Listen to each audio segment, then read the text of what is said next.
Why did WW2 guerrilla warfare create ethical dilemmas? Have you ever wondered how guerrilla warfare during World War II created tough moral questions? This form of combat was not just about fighting. It challenged the very rules of war.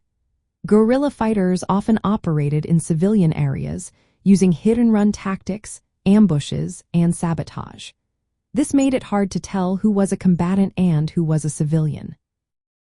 At the heart of guerrilla warfare is the idea of smaller groups using unconventional methods against larger forces.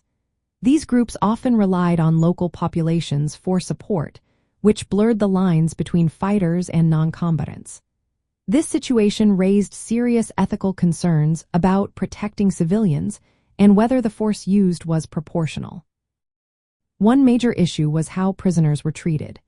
Guerrilla fighters sometimes executed captured enemy soldiers or those they suspected of collaborating.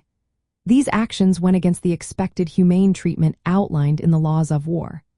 On the flip side, occupying forces often retaliated harshly against civilians thought to be aiding guerrillas.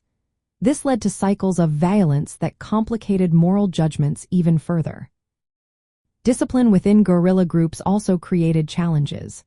Some groups, like Tito's partisans, stressed strict discipline and political commitment to ensure moral conduct. However, others struggled to control their fighters, leading to looting and mistreatment of civilians. This inconsistency raised ethical questions about guerrilla operations. The nature of guerrilla warfare also challenged the principle of distinction, which is a key part of humanitarian law. This principle requires combatants to distinguish themselves from civilians. Guerrillas often did not wear uniforms, making it hard for opposing forces to apply the laws of war correctly. This increased the risk of civilian casualties and made accountability difficult.